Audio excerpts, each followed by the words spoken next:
Olá, tudo bem? Seja muito bem-vindo ao quarto dia da imersão Full Stack Full Cycle. Meu nome é Wesley e se você ainda não teve a oportunidade de assistir aos vídeos anteriores, eu super recomendo que você volte, os assista antes de começar esse aqui. No vídeo anterior, nós fizemos a integração entre o front-end e o back-end do nosso sistema, utilizando o WebSockets para garantir a comunicação em tempo real. Foi um grande passo no nosso projeto prático e ele trouxe toda a dinâmica necessária para o funcionamento da nossa aplicação até aqui. Agora, eu quero te fazer uma pergunta. Você já teve aquela sensação que nunca vai ser capaz de trabalhar numa grande empresa ou participar de grandes projetos simplesmente porque parece que sempre falta algo? Talvez fundamentos como entendimento de microserviços, sistemas distribuídos, comunicação assíncrona e resiliência, que permitem, por exemplo, construir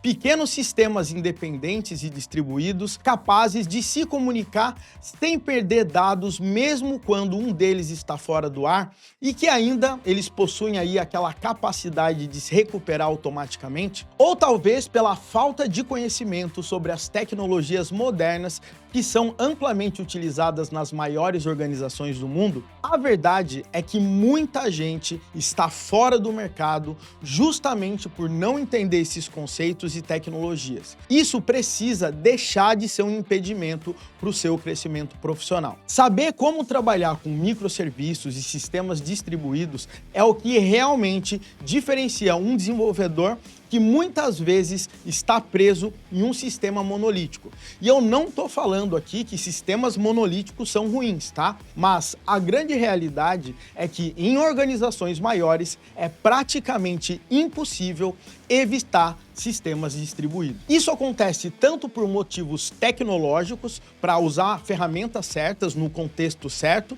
quanto em questões organizacionais mesmo. Imagine uma Big Tech como Google, Amazon, Netflix, Mercado Livre, grandes bancos, tentando operar com um único sistema monolítico. É inviável. Trabalhar de forma distribuída já é uma realidade faz muito tempo. E hoje, quem não domina esses conceitos realmente vai estar muito longe de ser considerado para uma oportunidade em grandes empresas. Independente de você estar numa organização que já utiliza microserviços e sistemas distribuídos ou não, é fundamental que você assuma o controle do seu desenvolvimento profissional. Você não pode terceirizar a sua carreira para a empresa onde você trabalha. Aprender coisas novas, se especializar e dominar esses conceitos é essencial para você conseguir se manter relevante no mercado e ficar também preparado para os desafios futuros. O aprendizado contínuo é o que realmente vai te diferenciar e abrir novas portas, independente do momento em que você aí se encontra. Além disso, não basta apenas entender essas questões de arquitetura e etc. É totalmente necessário você também saber criar aplicações performáticas, seguras e eficientes para suportar um alto volume de requisições e transações, garantindo que o seu sistema ele realmente seja confiável, mesmo sob grande pressão. É aí que a escolha da linguagem de programação faz toda a diferença também. Imagine grandes sistemas recebendo diversas requisições para realizar processamento pesado de dados e sendo capazes aí de executar apenas uma tarefa por vez ou para tentar paralelizar todo o processamento, precisarem subir diversas máquinas, gastando cada vez mais recursos computacionais. Isso é muito mais comum do que você imagina no dia a dia e normalmente ocorre porque a esmagadora maioria dos sistemas desenvolvidos trabalham aí de forma serial, não aproveitando o grande poder aí da utilização do paralelismo e multithreading. E normalmente isso acontece por um motivo muito claro. complexidade. Realmente não é fácil gerenciar múltiplas threads, fazendo o sistema de forma segura para evitar race conditions e problemas de concorrência. Só quem já sofreu com semáforo, mutex, etc., sabe do que eu estou falando. O risco é alto. De fato, um pequeno erro ao realizar um lock ou um unlock pode gerar consequências catastróficas aí no comportamento do sistema. E o pior de tudo é que esses tipos de comportamento são totalmente intermitentes e muitas vezes nem são pegos nos ambientes de testes, mesmo aí automatizados. Mas atualmente temos uma carta na manga quando a gente trata exatamente sobre esses desafios. E essa carta é a linguagem Go criada pela Google. Ao longo de mais de uma década, o Go tem se tornado protagonista em sistemas de grandes empresas que buscam eficiência sem abrir mão da simplicidade, podendo gerenciar até centenas de milhares de threads de uma forma extremamente segura, eficiente e economizando muitos recursos computacionais. No entanto, de nada adianta desenvolver sistemas altamente performáticos com Go, por exemplo, se eles não conseguem se comunicar de forma eficiente e confiável com outros microserviços. Em um ambiente distribuído onde vários serviços precisam trocar informações constantemente, a comunicação se torna um ponto mais do que crítico. É nesse cenário que enfrentamos uma das maiores dores dos sistemas modernos: garantir a comunicação assíncrona, a resiliência e a escalabilidade. A comunicação assíncrona não apenas garante que nenhuma transação seja perdida, permitindo que mensagens pendentes sejam processadas quando um serviço retornar, mas também facilita a escalabilidade do sistema de forma bem eficiente. Esse modelo evita a necessidade que as transações sejam processadas imediatamente, o que reduz a pressão nos serviços e economiza recursos computacionais. É uma solução aí fundamental em arquiteturas distribuídas que buscam alta performance e confiabilidade. E é também aí que entra o famoso Apache Kafka, um dos sistemas de mensageria e stream de dados mais eficientes, rápidos e completos aí do mercado. O Kafka, ele é utilizado pelas maiores empresas do mundo para garantir comunicação confiável e escalável entre os seus sistemas. O Kafka funciona como um intermediário entre sistemas, organizando a troca de informações de maneira assíncrona.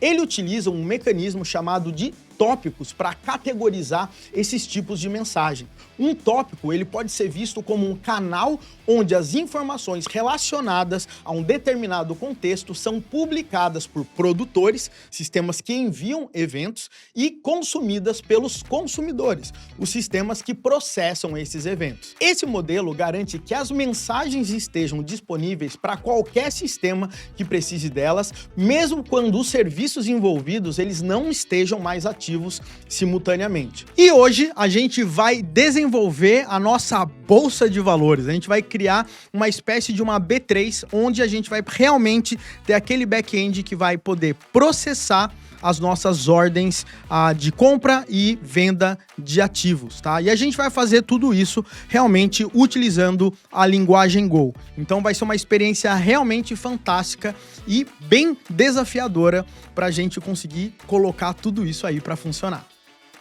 Agora, se você nunca trabalhou com Go ou com Apache Kafka, fique tranquilo. Eu vou ser o mais didático possível, explicando tudo passo a passo. Mesmo que alguns detalhes aí pareçam complexos, o importante é que você compreenda a ideia geral de como tudo está sendo desenvolvido. E eu não quero que você saia dessa imersão sendo um especialista em Go ou Kafka, até porque, por exemplo, o Kafka é tão abrangente e complexo que seria possível a gente dedicar uma imersão inteira apenas para ele. O nosso foco aqui é apresentar como utilizá-los dentro do contexto do nosso projeto prático, garantindo que você entenda o fluxo e o processo de desenvolvimento desses microserviços. A gente está aqui muito empolgado em trazer esse tipo de material e projeto prático nessa imersão. O nosso objetivo aqui é ajudar você a avançar na sua carreira, assim como muitos dos nossos alunos que todos os dias estão tendo resultados aí fantásticos.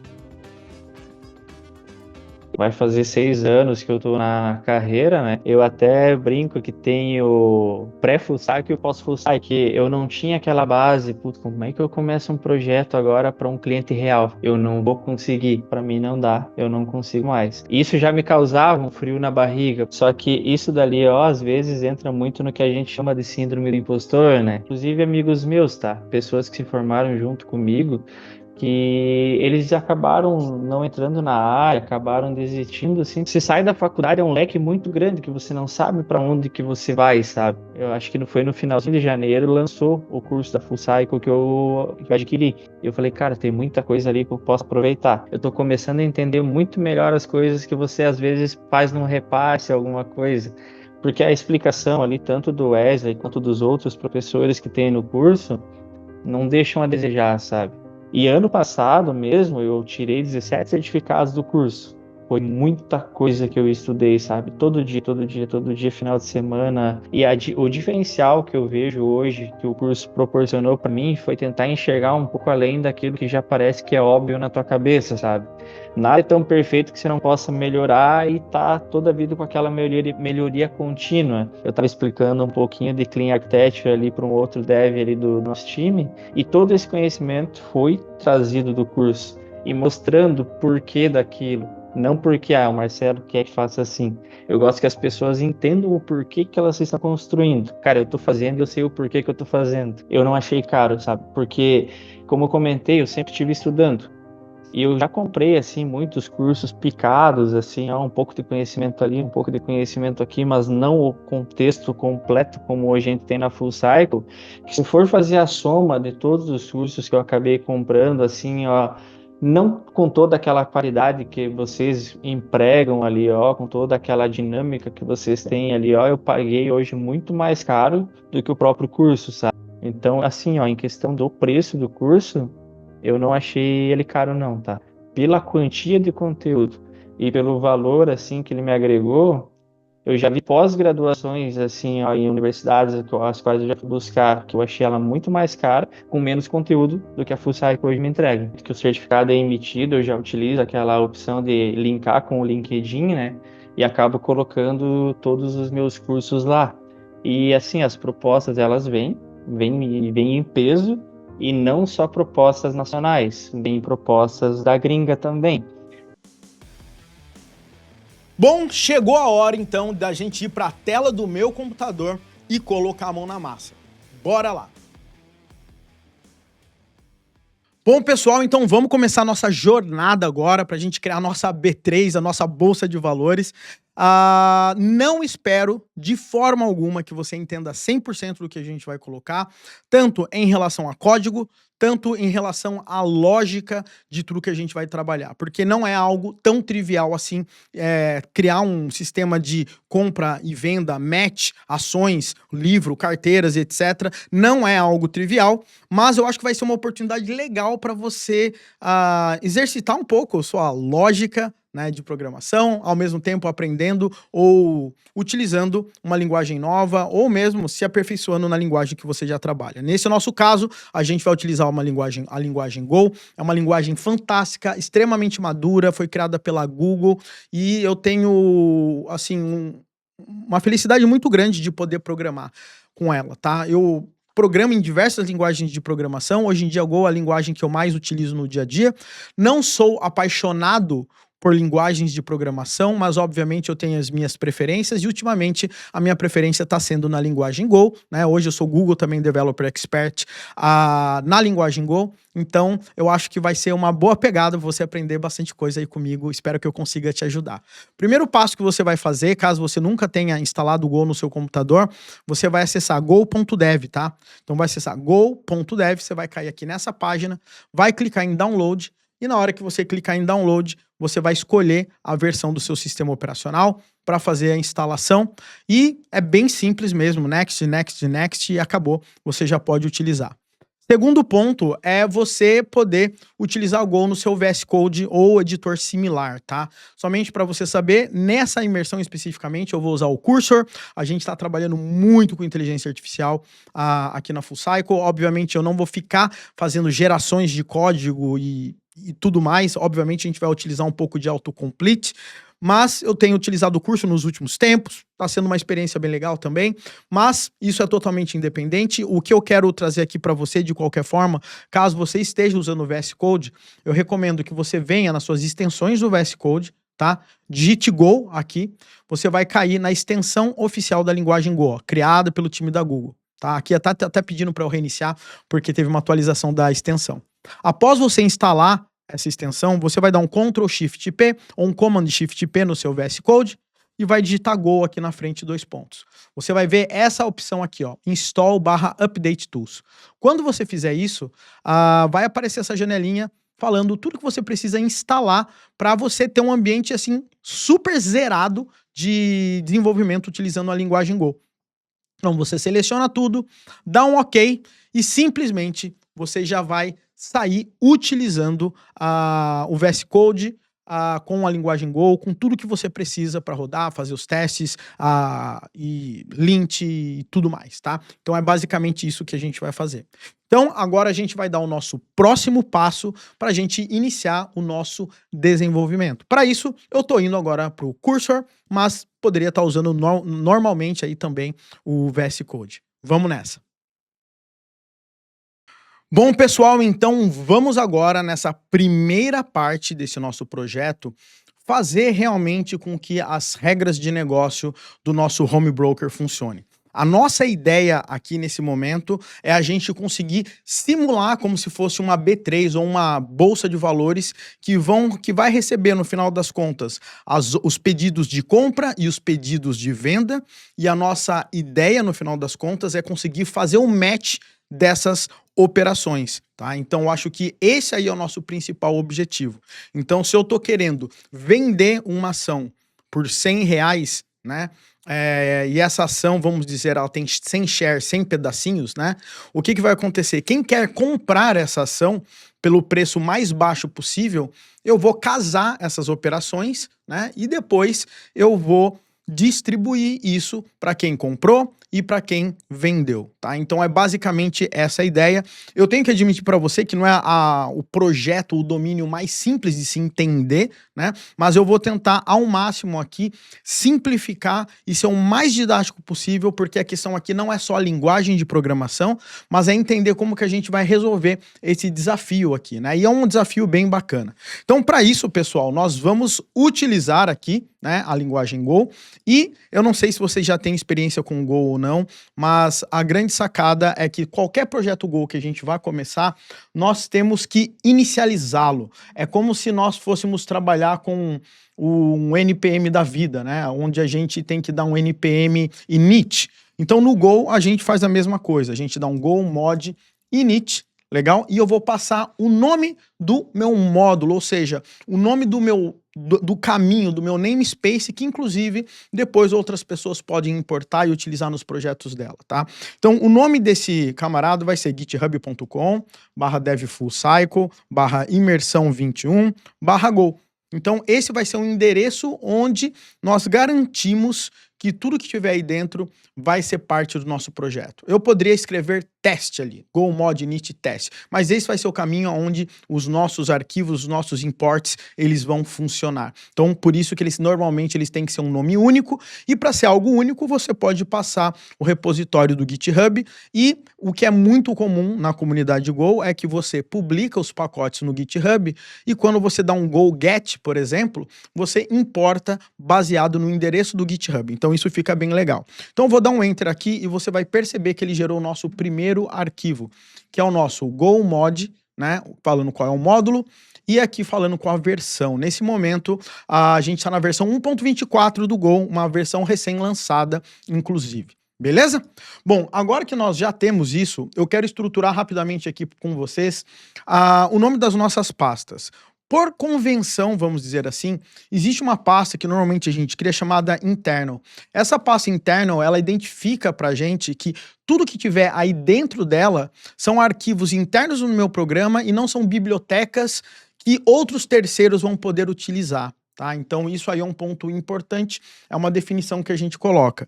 E eu vou colocar um nome meio que do que o meu sistema vai fazer. Eu estou fazendo isso muito mais para deixar o meu sistema mais expressivo do que qualquer outra coisa. Eu não precisaria criar uma pasta aqui dentro, mas eu vou criar uma pasta chamada de Market, que vão ser, né, basicamente tudo que vai acontecer dentro do nosso projeto. Legal? E agora, para a gente começar a entender toda essa estrutura e como que a gente vai trabalhar com o nosso projeto, eu vou criar aqui também uma pastinha, tá, chamada de Entities, tá, ou Entity. Eu gosto de trabalhar sempre no singular com o Go, tá?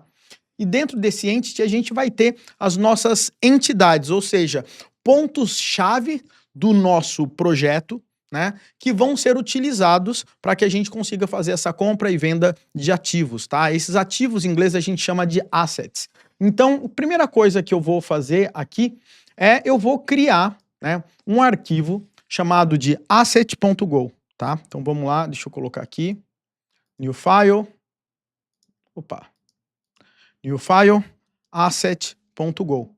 E esse camarada aqui, deixa eu até aumentar um pouco aqui o zoom para ficar cada vez melhor aí para vocês. A grande sacada aqui desse nosso asset.go é basicamente nós colocarmos para ele que ele faz parte, né, de um pacote chamado Entity, e você vai entender que esse pacote Entity aqui, ele sempre vai ser baseado no nome da pasta onde você está. Legal? Então eu estou dentro do pacote Entity porque eu estou dentro da pasta Entity aqui para mim. E agora, o que eu vou fazer? Eu vou definir uma estrutura de dados. O Go usa, vamos dizer assim, uma ideia de data-driven.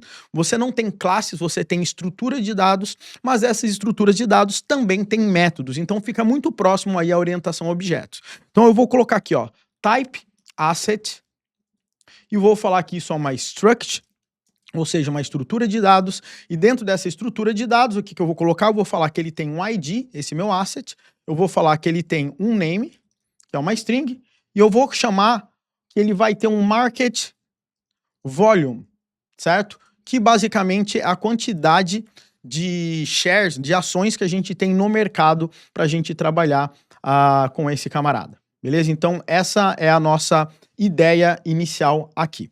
Uma vez que eu conseguir definir isso aqui, eu vou criar uma função construtora. Ele até já está me sugerindo aqui, né, o meu copiloto, nesse caso aqui eu estou utilizando o cursor, mas eu poderia estar usando qualquer outro ponto. A gente vai aproveitar muito da utilização de inteligência artificial para nos ajudar aqui a construir o nosso código e deixar a gente mais produtivo, mas a nossa ideia aqui é que eu possa criar um novo asset, ou seja, um novo camarada, como se fosse um construtor, é uma função, onde eu vou passar o ID, o nome dela, e eu vou passar o market volume, a quantidade de shares que a gente tem no mercado. E aqui é o meu retorno, tá? Ou seja, eu estou retornando um asset aqui para mim. Esse asterisco aqui é um ponteiro. Eu não quero que você fique preso nisso ou tentando entender, meu Deus, ponteiro do C, como é que era a faculdade? Não. Basicamente, esse cara simplesmente está dizendo que ele não é uma variável comum. Ele simplesmente aponta para o endereço na memória onde um valor é guardado, tá? Mas, na prática aqui, é isso. Eu estou retornando um ponteiro de asset e para dizer que eu estou retornando um ponteiro, ou seja, uma posição na memória, eu tenho que colocar um e-comercial aqui na frente.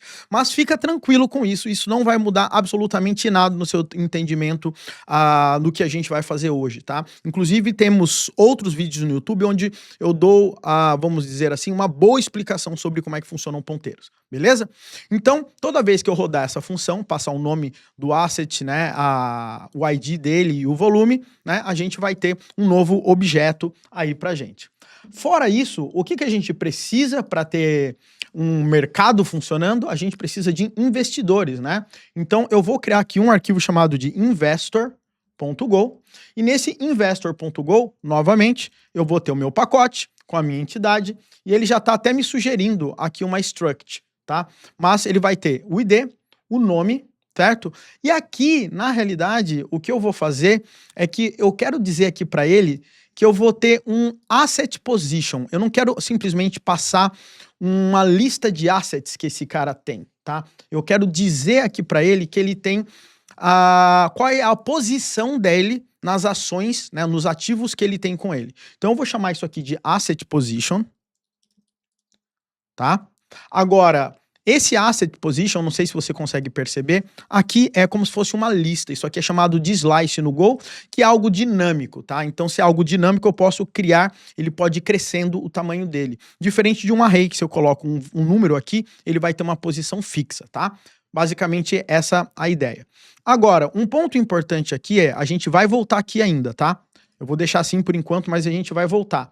O que eu vou fazer agora aqui é também, tá? Fazer o seguinte, criar uma estrutura, tá? Para o nosso Investor Asset Position, tá?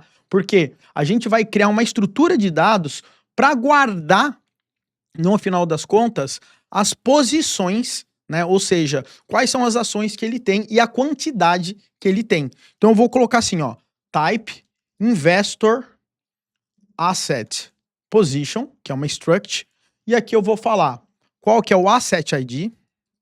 Eu vou marcar esse cara pelo ID mesmo, não vou nem fazer uma referência com uma outra struct. E aqui, em vez de quantidade, eu vou chamar de shares, que é normalmente o próprio nome, né, desse tipo de domínio, né? Normalmente a gente chama de shares, que é a quantidade de cotas que a gente tem de uma determinada ação.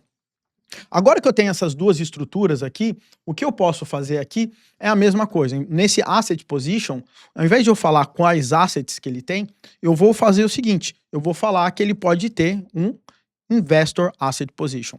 Na realidade, no final das contas, é uma lista com todos os assets que tem. Wesley, o que é esse ponteiro? É porque eu posso trabalhar com esse cara de forma vazia, caso não tenha nada dentro dele, caso esse cara esteja em branco para mim. Então, mas, novamente, galera, abstraia qualquer coisa de ponteiro, não necessariamente até precisaria usar aqui, tá?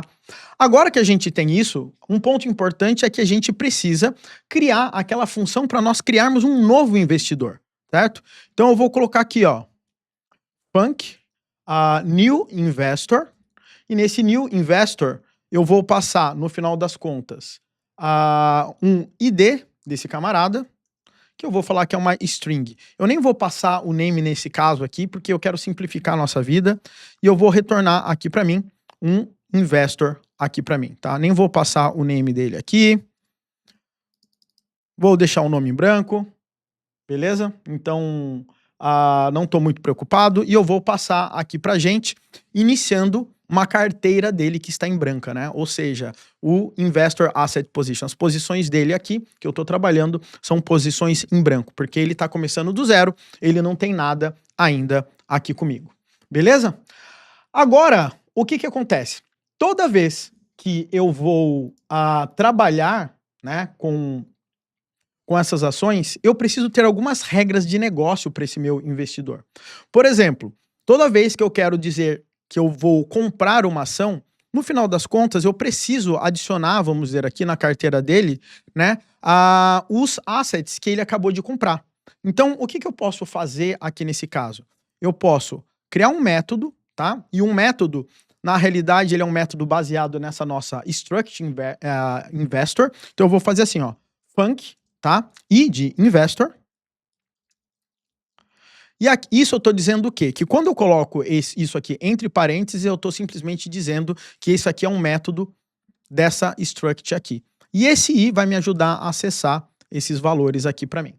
Então eu vou colocar assim, ó, add asset position, e aqui eu vou passar o asset position que eu quero, que no final é um investor asset position.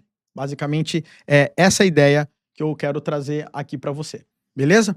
Então, com isso aqui, eu vou adicionar a carteira aqui dele, né, pra gente saber tudo que ele tem. Basicamente, essa é a nossa ideia.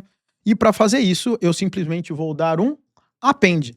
Ou seja, eu vou pegar essa lista de posições aqui e vou adicionar, né, esse objeto aqui dentro. Então, agora, toda vez que eu criar uma nova carteira, eu crio essa carteira vazia e adiciono nessa carteira vazia essas novas posições de investimentos. Então, se eu comprei várias ações, vou adicionando esses caras aí dentro para mim, tá?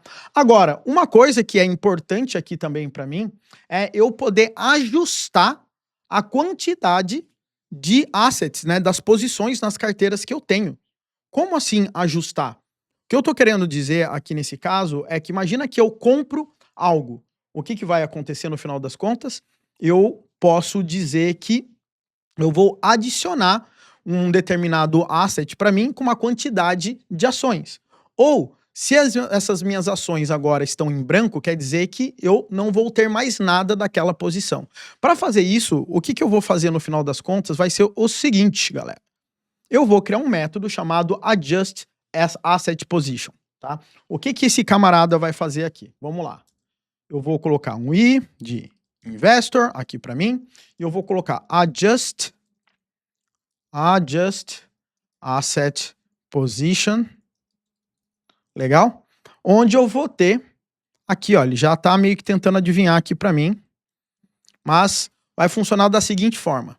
Eu vou ter o Asset ID, ou seja, qual é a ação, sei lá, Petrobras ou qualquer coisa desse tipo, né? Ela tem um ID, um nome, né, conhecido, e a quantidade de ações. Eu vou chamar isso aqui de QTD Shares, somente para deixar o nosso código ainda mais expressivo. E agora eu vou fazer o seguinte, eu vou pegar quais são as posições que eu tenho dos meus assets, tá? Então, provavelmente eu vou precisar de alguma função para eu conseguir pegar as posições de assets que eu tenho naquele momento. Como que eu posso fazer? Eu vou criar um outro método aqui, ó. Eu vou colocar aqui, ó, to do, né? Iniciar pegando a posição que eu tenho de um asset específico, que nesse caso vai ser o nosso asset ID. Então, como que eu vou fazer isso? Eu vou criar um método aqui chamado func investor get asset position. Olha só que ele já adivinhou aqui para mim. E aqui eu vou pegar dados desses assets, ou seja, eu vou pegar e eu vou varrer a lista, né, de todos os assets que eu tenho, buscando para ver se eu tenho essa ação aqui em específico. Então, para isso, o que eu vou fazer? Eu vou fazer um for, eu não preciso do índice, né? Então, por isso eu estou deixando um underline para ele, para dizer que eu não vou utilizar o índice, e eu vou colocar assim, ó, asset position, dois pontos igual, a range de i.asset position. O que eu estou dizendo aqui para ele nesse momento? Todos os meus asset positions, né, que é o meu i.asset position, que eu tenho essa lista aqui para mim, eu vou varrer ela. Basicamente é isso que eu vou fazer. E eu vou verificar se eu tenho esse asset ID. Então eu vou fazer o seguinte, eu vou fazer if asset position, vamos ver se ele traz aqui para mim, é igual ao asset ID, ele vai retornar para mim o asset position. Senão ele vai retornar em branco aqui para mim, tá? Então é basicamente isso que eu estou fazendo.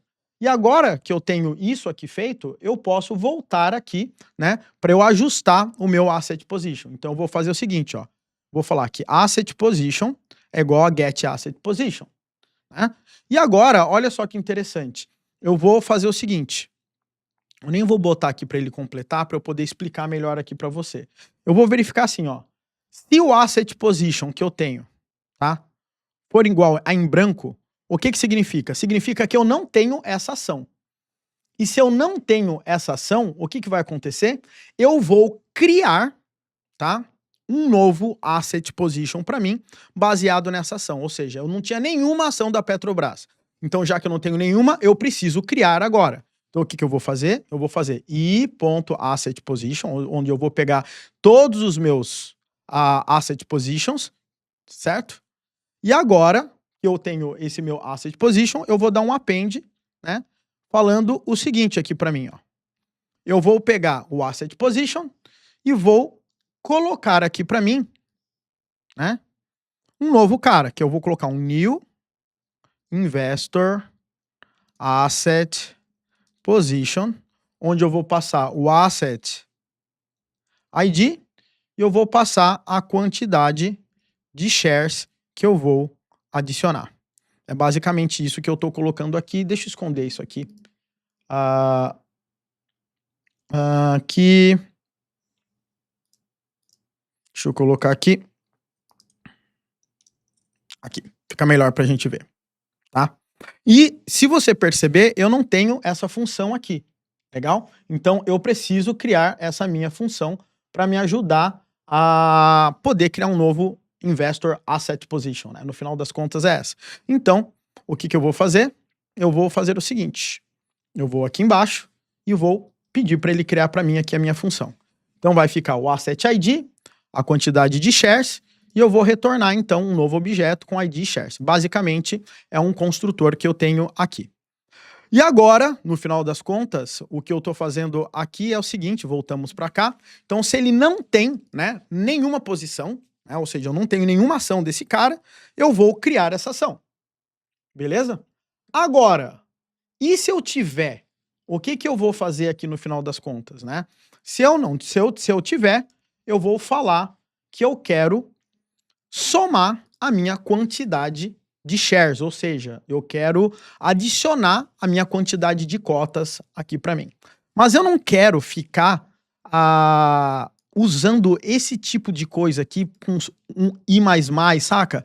Porque eu quero que, se eventualmente eu tiver alguma regra que para adicionar uma nova, como que eu posso dizer, uma nova ação, somar a minha quantidade de ações, né, a minha quantidade de shares, eu prefiro aqui nesse meu caso fazer o quê? Criar um método chamado addShare, tá? Então eu prefiro fazer assim, ó. Então eu posso colocar assetPosition.addShares e eu vou passar aqui a minha quantidade.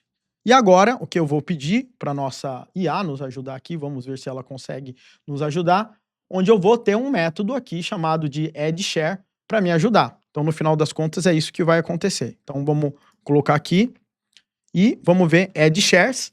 E esse addShares, basicamente, ele está somando esse cara aqui para mim. Somente para não gerar confusão desse I com invest position ou qualquer coisa desse tipo, eu vou chamar esse cara de, sei lá, IAP, né? O Investor Asset Position, só para a gente não complicar nada mais, tá? Só para uma questão de leitura mesmo.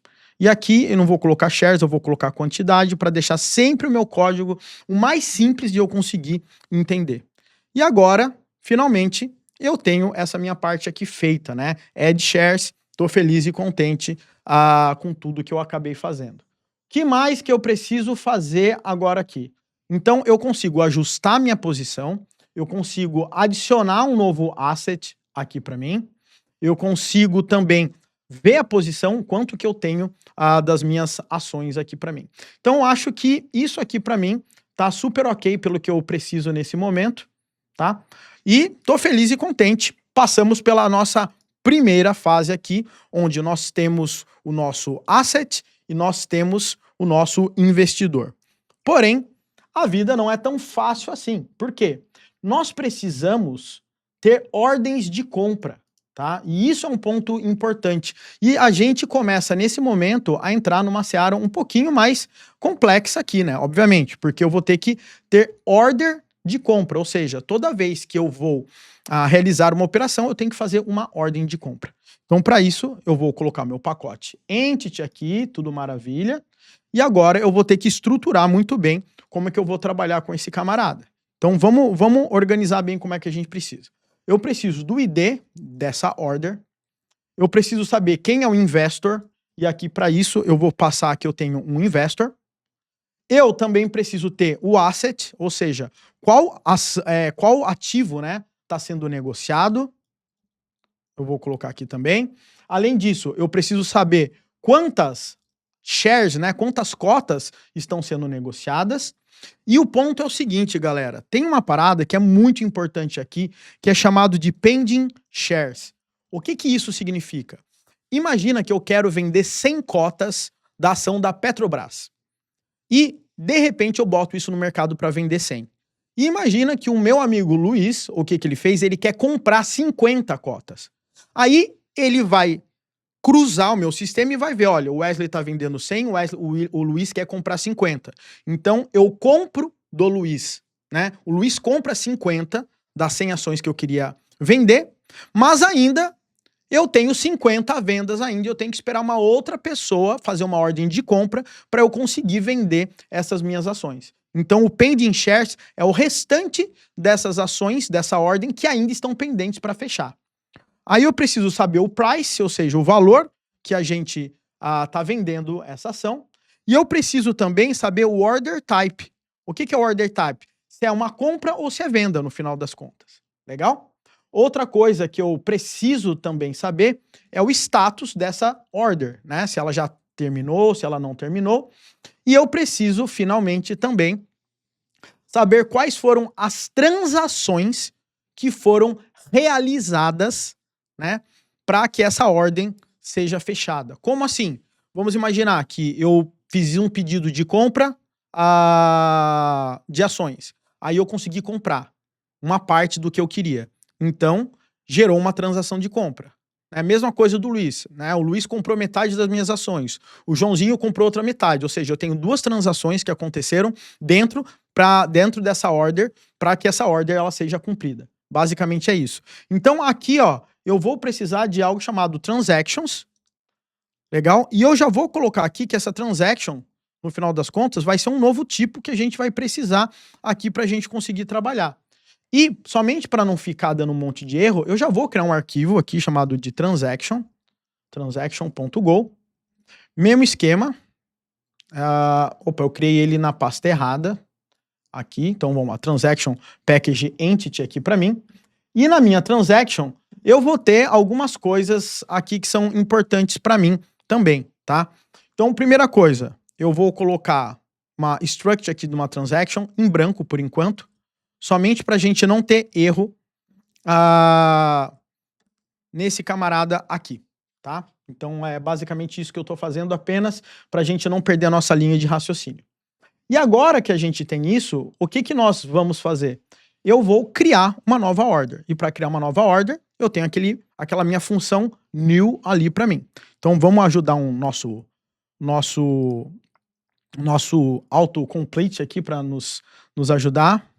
E vamos ver se ele vai fazer tudo da forma como eu gostaria que fosse feita. E a gente revisa esse código aqui, tá? E ele já está gerando um monte de coisa aqui que eu não queria. Então vamos lá. O que está acontecendo aqui, galera? Eu tenho uma nova order, que é um ID. Então, eu vou chamar isso aqui de order ID, só para deixar mais claro ainda aqui. Então, o ID aqui desse cara, eu vou chamar ele de order ID. Eu tenho investor, que vai ser o meu investor. Beleza. Aí eu tenho o meu asset, que vai ser o meu asset. Eu tenho shares, que é a minha quantidade de shares. Pending shares. Opa, cadê o pending shares aqui para mim? É a mesma quantidade de shares, que é em branco por enquanto, né? Ou o total, né? Se eu crio uma nova ordem de 100, óbvio que tem 100 pendentes também. Beleza? Aí eu tenho um price, que é o valor do preço. E eu tenho o order type, que é o tipo da ordem. E ele vai retornar uma nova order aqui para mim. A única coisa que eu vou fazer aqui com o nosso status aqui, eu vou deixar isso aqui como open. Eu poderia criar uma espécie de um tipo somente, né, ou uma constante somente para documentar se uma ordem está aberta, se ela está fechada, mas galera, eu quero simplificar ao máximo tudo isso aqui para vocês, para a gente poder andar com o nosso projeto de uma forma simplificada, mas também que fique decente ainda para a gente trabalhar. Legal? E agora vai ser o seguinte, essa nossa order, a gente vai ter que poder fazer o que no final das contas? Realizar o trade, fazer a troca dessas ações. Como que isso funciona no final das contas? Basicamente, eu vou criar, tá, um método chamado de apply trade. E nesse apply trade, eu vou passar assim, ó, trade shares, ou seja, a quantidade de cotas que eu quero. Legal? E aqui, o que eu vou fazer? Eu vou verificar, nesse momento, se a quantidade de shares que eu tenho, ela é maior que a quantidade de pending shares. Concorda comigo? Porque se eu tiver mais ações, né, do que eu tenho de pending shares, quer dizer que, no final das contas, a minha quantidade de trade shares é igual à minha quantidade de pending shares. No final das contas, é isso que está acontecendo aqui para mim. Legal? Opa, eu vou chamar de traded shares. Traded shares.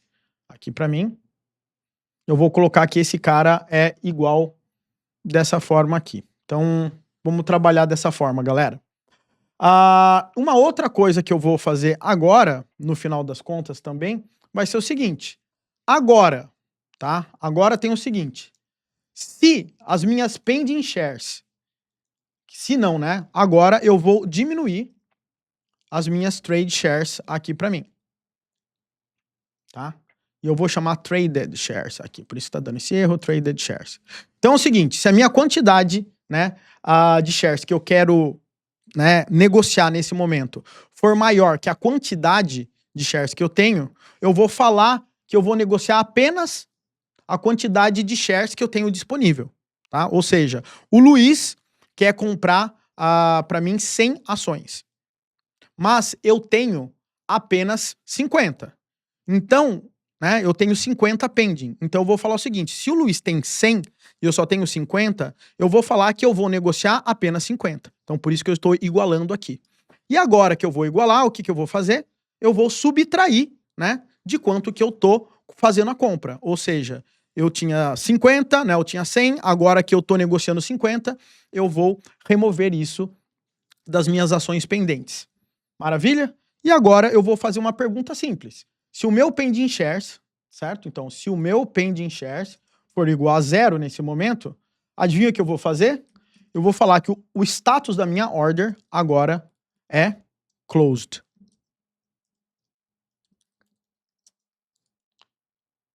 Basicamente isso que eu tô fazendo, galera. Porque, primeira coisa, então, somente pra gente lembrar, eu tenho uma quantidade de ações e eu tenho uma quantidade que eu tenho no momento de ações que eu quero negociar. Se a quantidade que a pessoa quer negociar é maior do que a minha quantidade de ações, eu tô falando que eu vou negociar apenas o que eu tenho. E depois disso, eu vou subtrair, né, o quanto eu negociei. E se na hora que eu subtrair deu 0 o valor, eu posso dizer que essa order aqui foi fechada porque agora não tem mais essa, né? Não tem mais nenhuma ação pendente para ser negociada. E agora, obviamente, eu também quero poder adicionar novas transações dentro dessa minha order, né? Então eu vou fazer o seguinte, eu vou criar uma função chamada order e eu vou fazer o seguinte, ó, add transaction, onde eu vou receber uma T de transaction aqui para mim e eu vou adicionar isso na minha lista de transações. Então, com isso aqui, galera, qual é a capacidade que eu tenho nesse meu order aqui? Eu posso fazer, né, realizar o trade, ou seja, fazer a negociação, removendo ações de quem quer comprar e etc, né? Ou seja, eu comprei tantos, então eu tenho menos ações para negociar até o pending, né? Até o pending shares ficar 0. Quando o pending shares ficar 0, acabou. E aqui eu tenho o add transaction, né? Que toda vez que eu fizer uma transação, eu tenho que adicionar essa transação aqui dentro dessa minha order para ficar registrado o que aconteceu. Mas agora a gente vai também para a parte de transação. E essa parte de transação também, ela é complexa e não é, porque a transação em si, ela se define muito mais como a gente vai processá-la, né? Então a gente tem a transação e a gente tem o processamento dessa transação. Então como que fica a estrutura de uma transação? Eu vou falar que eu tenho uma string, certo? E eu vou falar aqui que eu tenho uma selling order, ou seja, uma ordem de compra, de venda, e eu tenho um buying order, que é uma order de compra. Então uma transação ela só acontece assim. Tem alguém querendo comprar, uma order de compra, e eu tenho uma ordem de venda. E aí a gente faz o match. Legal? Aí eu tenho a quantidade de shares que a transação vai trabalhar. Eu tenho o preço que a gente vai trabalhar, ou seja, um float 64 aqui no nosso caso. A gente tem o total, né, de quanto isso vai dar. E eu tenho o date time aqui para mim, para me ajudar aqui também. E agora eu tenho o new transaction, ele já completou aqui para mim, mas eu quero agora retornar o cara que eu preciso. Então eu vou falar que eu tenho o ID e eu vou falar que o ID vai usar um uuid.new.string.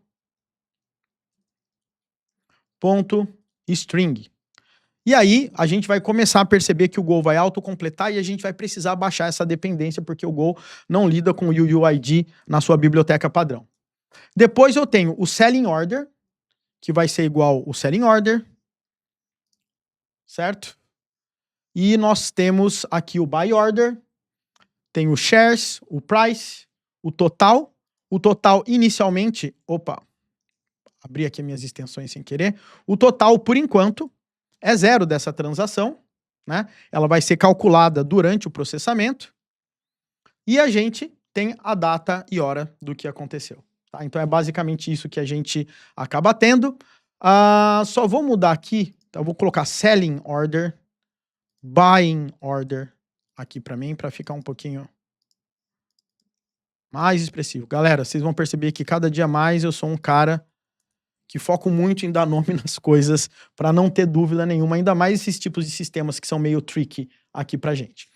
Então, aqui é a forma como eu tenho as minhas ordens. Você vai ver aqui agora que ele está usando um pacote do Google para fazer o UUID, mas está vermelhinho por quê? Porque eu não baixei esse pacote ainda. Então, se eu rodar aqui, ó, Go Mod Tide, o que ele vai fazer? Ele vai baixar esse pacote lá do GitHub da Google, tá vendo? Ó, esse endereço. E agora, aqui ele já resolveu minha dependência. E se eu olhar aqui o meu Go Mod, ó, você vai ver que eu já tenho, né, a minha dependência aqui guardada, né? Então é como se fosse um package.json aqui para mim. Beleza? Então, nesse momento, eu tenho a minha transação. Fora isso, o que acontece? A minha transação, ela precisa ser processada. Então eu vou colocar func, tá? T de transaction. E eu vou colocar aqui process. O grande ponto é que como que eu vou processar uma transação? Eu preciso ter um processador de transação. E eu prefiro separar o processador da transação porque tem uma diferença muito grande do que você está fazendo, né? Uma coisa é o registro da transação, outra coisa é como que ela é processada. Então, por isso que eu estou fazendo o seguinte. Eu vou criar um arquivo aqui chamado de order processor. Order processor aqui para mim, .go. Esse meu order processor, ele vai ter um objetivo bem claro, de fazer o processamento de tudo isso. Então eu vou fazer o seguinte, tem uma entidade, e eu tenho então aqui um type order processor, que é uma struct, e adivinha o que esse cara tem? Ele tem uma transaction dentro dele. Legal? E não é uma lista de transaction, né? É uma transaction só. É isso que ele vai processar. E aqui agora, ele já está fazendo o meu método construtor, né, para eu processar e retornar um cara aqui. E agora, qual que é o grande ponto aqui? Como que eu consigo processar uma ordem, né? Eu preciso ter alguns passos. Eu preciso fazer o cálculo da quantidade de cotas que eu tenho, de shares que eu tenho.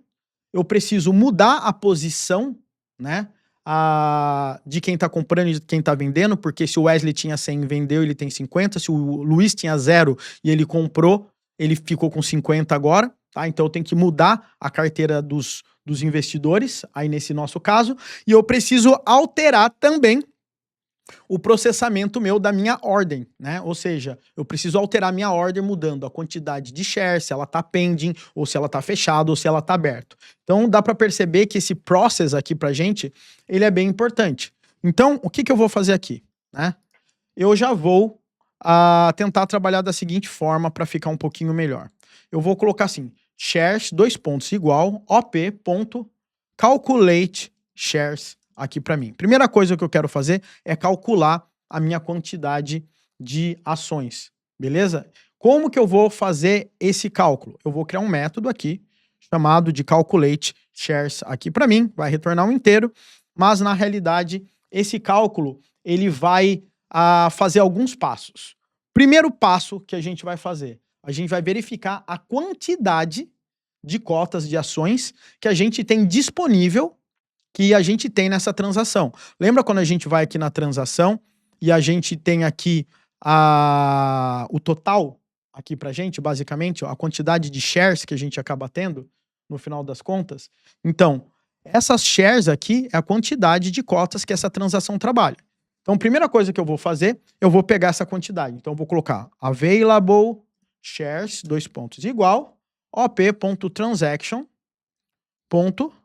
shares aqui para mim. Então agora eu sei quantas ações existem, tá? Available shares. Beleza. E agora, o que eu preciso fazer?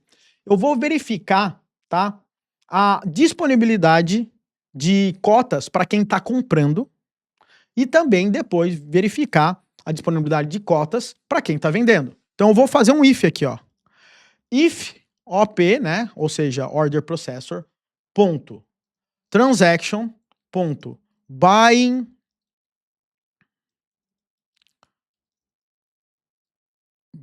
order. Dentro da minha transaction eu não tenho buying order.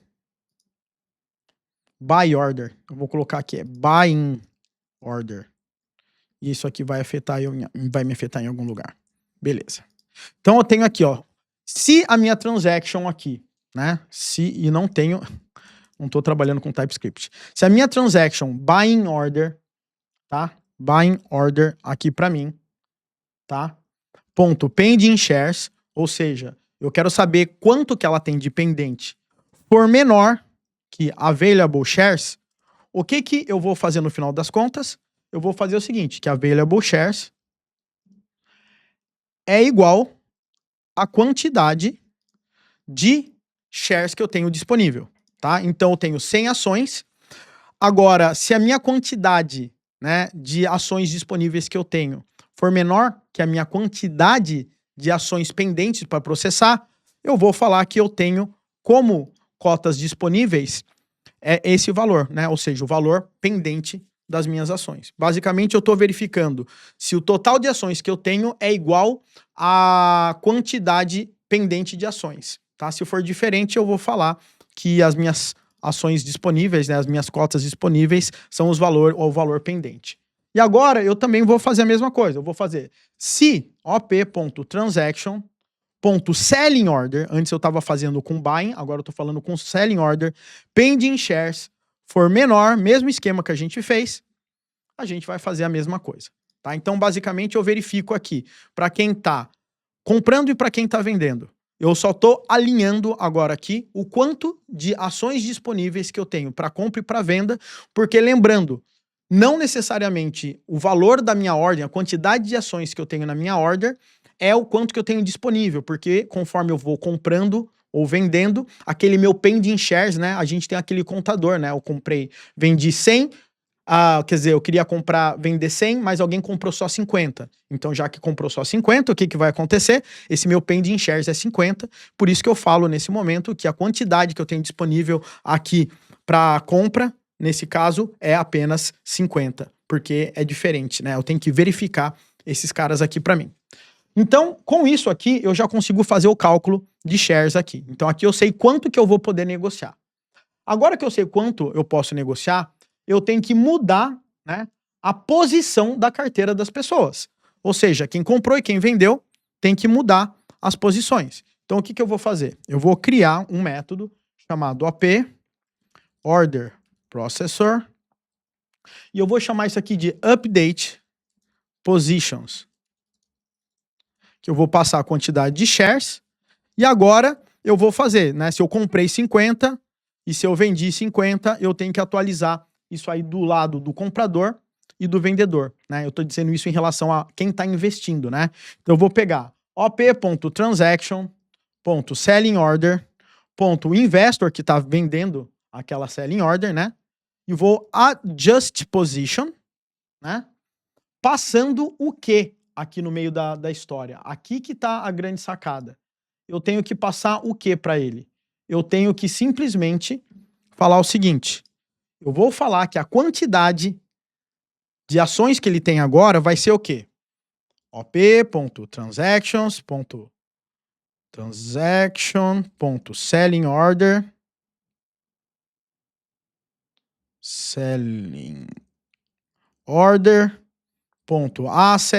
asset.id, vírgula, menos shares aqui para mim. Deixa eu colocar aqui para mim para ficar melhor para você conseguir ver. É basicamente isso. Por que ele tá dando o meu erro? Ele tá dando erro no meu asset position. Basicamente o que eu tô fazendo é subtraindo a quantidade de shares que eu tenho aqui para mim. Não sei por que tá dando erro, mas a gente já ajusta isso aqui.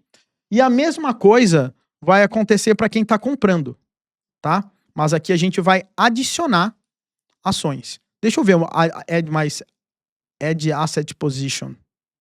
Ah, não é add asset position. É adjust asset position. Adjust asset position.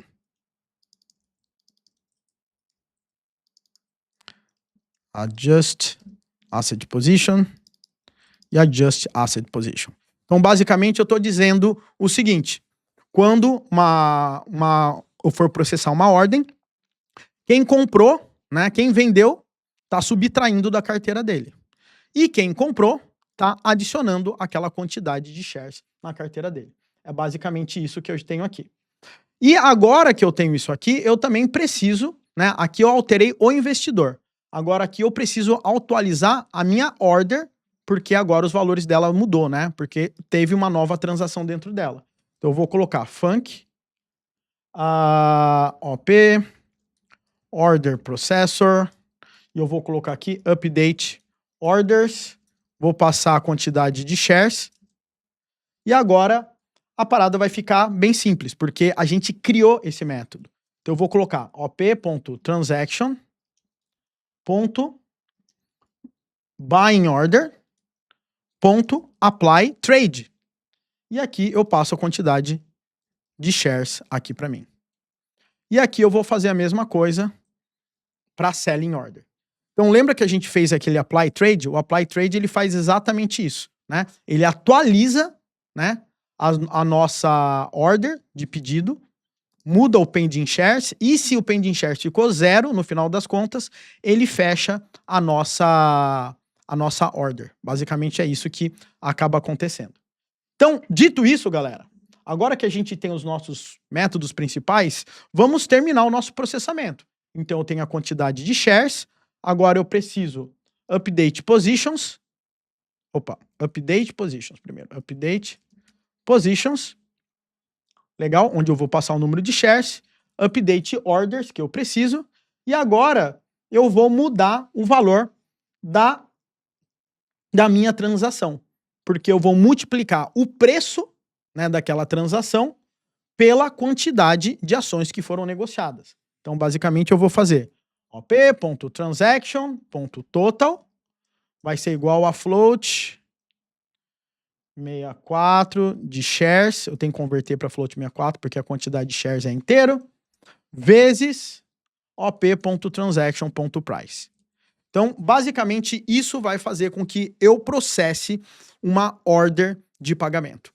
Então, isso aqui consegue gerar aquele meu panorama principal para eu conseguir trabalhar.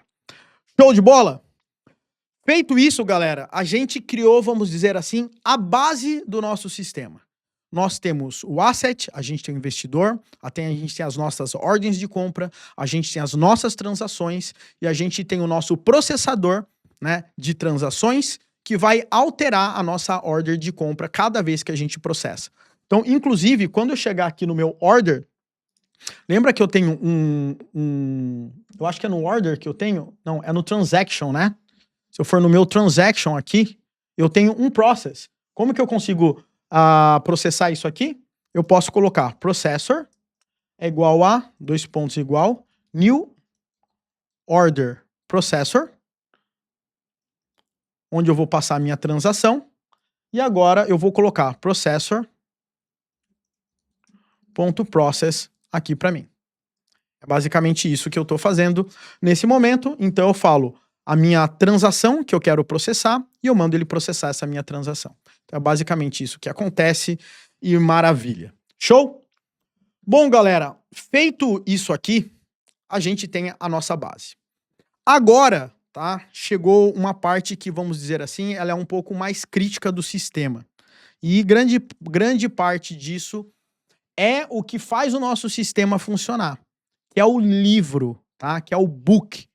Esse book aí, basicamente, fica o registro de todas as ordens de compra e venda, e é através desse livro que a gente vai conseguir fazer um match de eu quero vender tanto por aquele preço, e eu quero comprar tanto por aquele preço, e eu vejo, né, e eu tento casar essa compra e venda. Essa, vamos dizer assim, eu digo que em relação ao algoritmo é a parte mais complexa, a gente vai fazer isso de forma bem simplificada, obviamente, tá?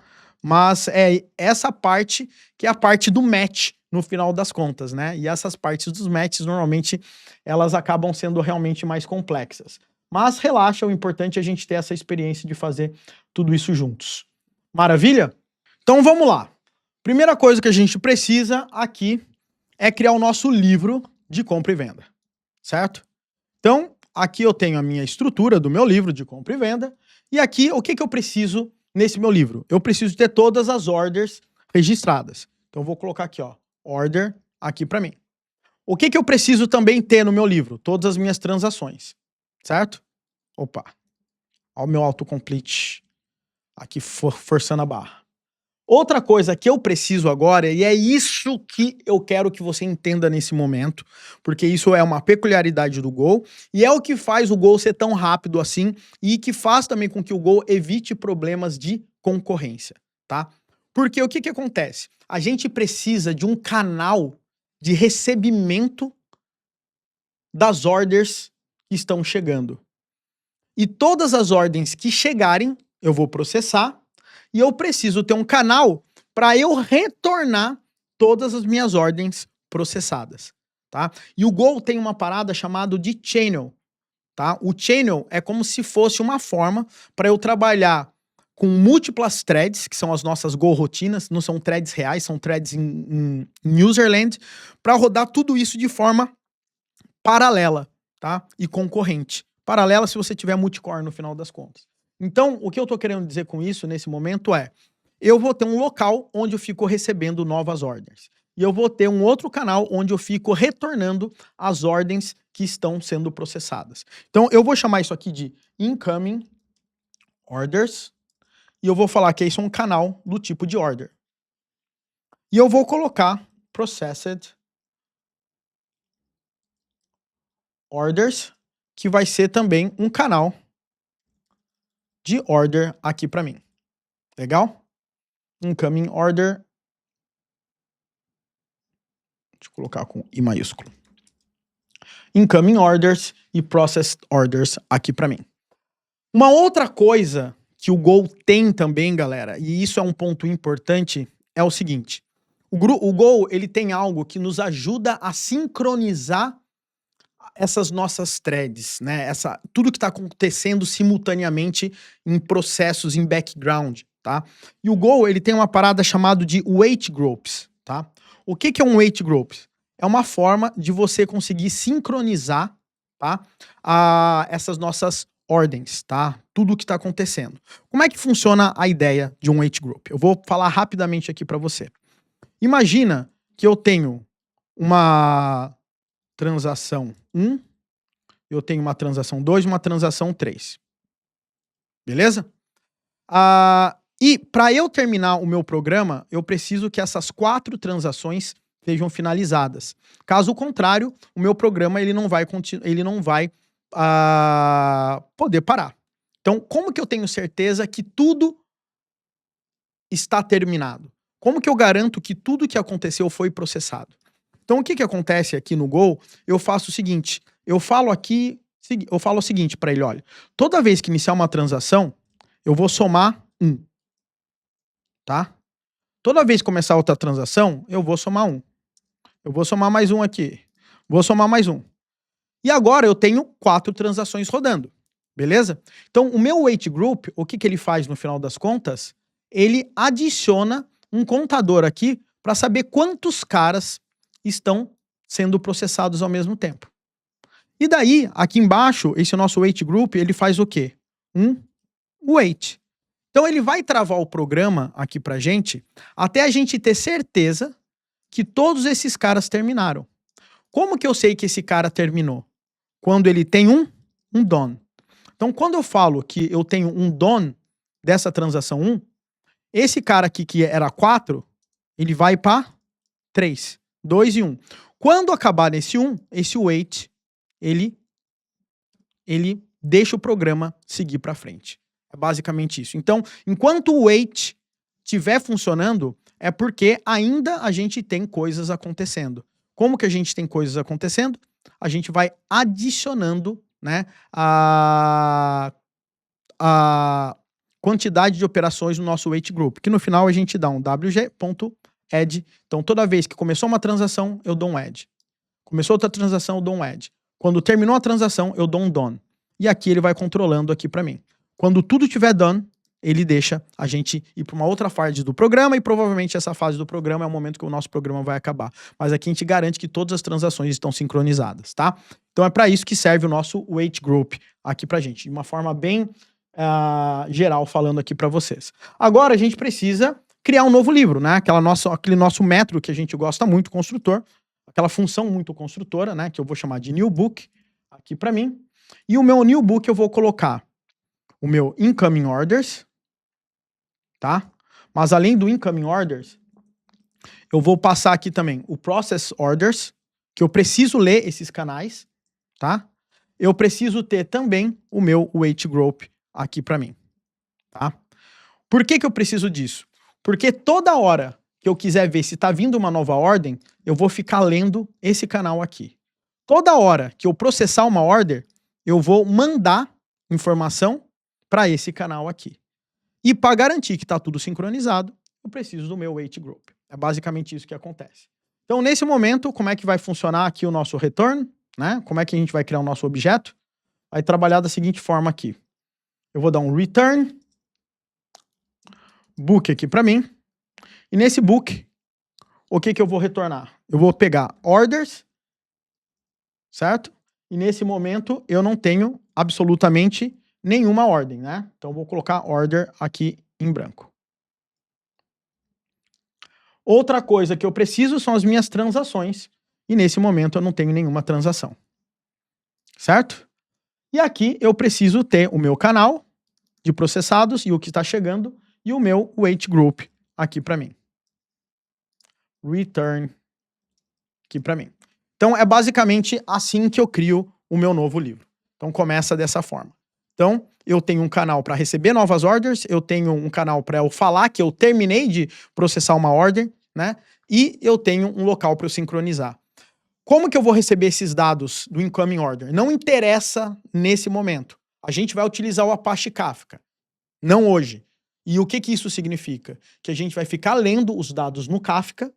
Quando a gente pega um dado do Kafka, a gente pega essa informação desse pedido e joga nesse canal chamado incoming orders. É basicamente isso que vai acontecer. Quando a gente processar essa ordem, a gente vai pegar na outra parte do programa essa ordem processada e vai jogar o resultado dela no Apache Kafka. É basicamente isso que vai acontecer, tá? E agora, né, para que a gente consiga fazer esse nosso livro funcionar, a gente precisa entender alguns conceitos básicos, tá? E um conceito básico é que a gente precisa ter uma fila, tá? E eu não estou falando fila de Kafka ou qualquer coisa, mas uma fila lógica para que a gente possa enfileirar a chegada de cada ordem que a gente vai recebendo. E essa fila, ela usa aquele famoso FIFO, né? First in, first out. Então, chegou uma nova transação, é esse cara que eu vou mandar para processar e eu vou tirar ele da fila. Então, a gente precisa ter uma fila de transações que a gente vai trabalhar, tá? E, obviamente, essa fila, a gente poderia fazer ela de forma extremamente complexa e etc. A gente vai trabalhá-la de uma forma bem simples. Então, para isso, o que eu vou fazer? Eu vou criar um novo tipo aqui, chamado de order queue. E esse order queue, eu vou falar que no final das contas, ele é um slice de orders. Ou seja, eu tenho várias orders aqui dentro. Beleza? E agora, o que eu vou fazer? Eu vou criar simplesmente alguns métodos simples. Primeiro método que eu vou criar, da minha order queue, vai ser aqui, ó. Order queue. E eu vou dar um add, onde eu vou passar aqui uma nova order para ele. Beleza? Basicamente é isso que eu quero aqui. Eu não vou botar para remover desse jeito. Beleza? Então é assim que eu vou adicionar uma nova ordem. Eu vou dar um append aqui para mim. Agora eu preciso fazer o quê? Eu preciso, toda vez que chegar uma nova ordem, eu vou adicionar, mas na hora que eu for processar, né, o que eu vou fazer? Eu preciso pegar uma próxima ordem. Como que eu pego uma próxima ordem? Eu olho a minha fila, pego a próxima ordem que eu vou processar e retiro essa próxima ordem da fila para garantir que ela não vai ser processada 2 vezes. Então, basicamente, a ordem chegou na fila, eu mando ela para processamento e eu tiro ela da fila. Então, é basicamente isso. Então, para isso, eu vou chamar ela de getFunc, vou colocar aqui, order queue, e eu vou chamar ela de getNextOrder aqui para mim, tá? E esse getNextOrder, o que vai acontecer? Primeiramente, eu vou verificar se existe ordem na minha fila, porque se não tiver nada na minha fila, eu vou retornar isso em branco aqui para mim, para dizer que a minha fila está vazia. Então eu vou fazer if len, né, da minha fila for igual a 0, eu já vou retornar em branco.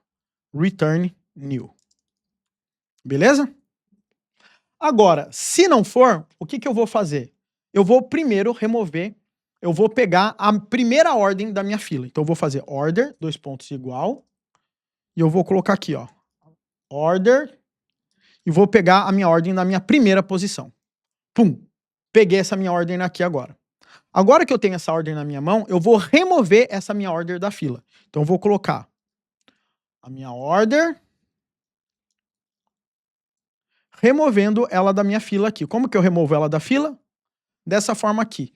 O que significa isso? Que eu vou pular a primeira posição, que é a minha posição 0, e eu vou pegar tudo que venha depois da minha posição 0. É basicamente assim que o Go faz. Ou seja, imagina que eu tenho 10 registros, eu vou pular esse primeiro aqui, e tudo que tiver depois dele, eu vou trabalhar com ele. Então eu estou tirando simplesmente o cara da fila. E agora o que eu vou fazer? Eu vou retornar a minha order aqui. Então aqui é uma forma de como que eu consigo trabalhar aqui para eu trabalhar com o meu getNextOrder. Toda vez que chegou uma ordem, eu vou verificar se a fila está vazia. Se não estiver vazia, eu pego essa minha ordem, retorno ela e tiro ela da fila para não ter chance alguma dela ser processada em conjunto. Agora, a gente vai para a parte de inteligência do nosso algoritmo, tá? Por quê? A gente vai começar agora a criar o esqueleto de como que a gente vai fazer o trade mesmo, ou seja, como que a gente vai fazer as negociações dos nossos livros. Então, o que a gente vai fazer aqui no final das contas? Vai ser o seguinte, eu vou criar um método chamado, tá? Baseado no nosso book, eu vou chamar ele de trade aqui para mim. Esse cara é o pai de todos. Ou seja, ele é o que gerencia todo o nosso livro para a gente realizar as nossas ações de compra e venda. Então, a primeira coisa que eu preciso fazer é inicializar, tá, o nosso livro baseado no quê? Num tipo de fila onde a gente vai poder ir comprar algo baseado em um asset, ou seja, baseado numa ação. Ou seja, eu vou ter um livro focado, né, com um mapa da Petrobras. Eu vou ter o livro o livro é o mesmo, mas eu tenho Petrobras, eu tenho vários assets. Então, o que eu vou ter que fazer no final das contas é inicializar esse cara. Basicamente, é isso que vai acontecer. Então, eu tenho uma string e eu tenho a ordem, a order naquela minha fila que eu preciso trabalhar. Então, vai ser basicamente o seguinte. Eu sempre tenho o meu livro ele é sempre partido em 2 partes. A parte de compra e a parte de venda. Legal? Então eu vou fazer o seguinte, ó, buy orders, ou seja, aqui vão ter todas as ordens que a gente vai utilizar, né, as ordens de compra. Então, para isso, eu vou inicializar esse cara aqui da seguinte forma, eu vou falar que é um map de string, onde a chave é uma string, e a outra parte, o que é? É uma order queue aqui para mim. Ou seja, aqui eu vou ter uma lista de ordens, tá, de compra. Onde esse cara aqui, né, eu posso comprar baseado no asset que eu tenho. E aqui eu vou ter a mesma coisa, sell orders aqui para mim. Ele já começou a pirar aqui para mim, eu não quero nesse momento, tá? Então é isso que eu quero agora. Então eu tenho aqui 2 filas na minha mão. Uma fila onde eu vou receber todas as ordens de compra e uma fila com todas as ordens de venda. E agora, o que a gente vai fazer? Eu vou pegar todas as ordens que estão chegando através desse canal. Como que eu faço isso? Eu vou fazer da seguinte forma. Vou dar um for order, igual, range, certo? Nesse range, eu vou colocar aqui, ó, b.incoming orders. E agora aqui, ó, todas as ordens que estão chegando vão cair aqui para mim. Então, a primeira coisa que eu preciso saber é de qual asset que ele está falando. Qual tipo de ação? É Petrobras? É Vale? Tá? Então, eu vou colocar aqui, ó, asset, igual, order.asset.id.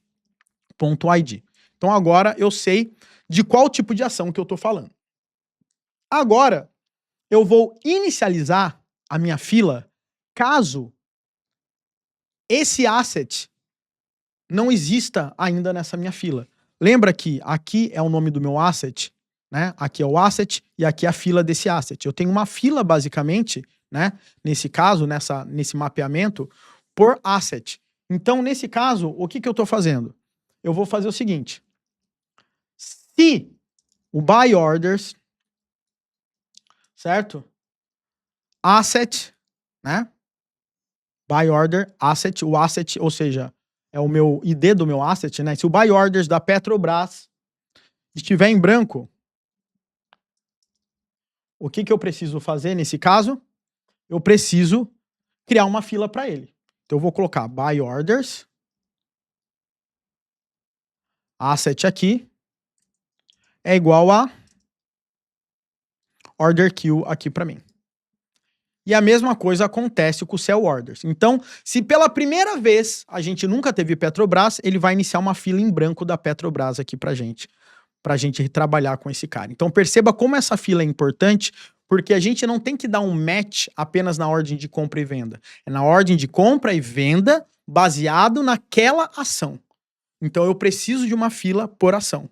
E é isso que está acontecendo aqui, tá? Agora que a gente tem isso, eu vou fazer o seguinte, eu vou fazer um if aqui, né? Se a minha order type for igual a buy, ou seja, se for uma order baseada em compra, o que eu vou fazer? Eu vou tentar fazer um match, tá? Então eu vou colocar assim, ó, try match, a gente cria esse método, onde eu tenho a minha order, aí eu tenho a minha fila aqui, né, de sell orders, baseado no meu asset. E eu tenho aqui o meu buy orders, baseado também no meu asset aqui para mim.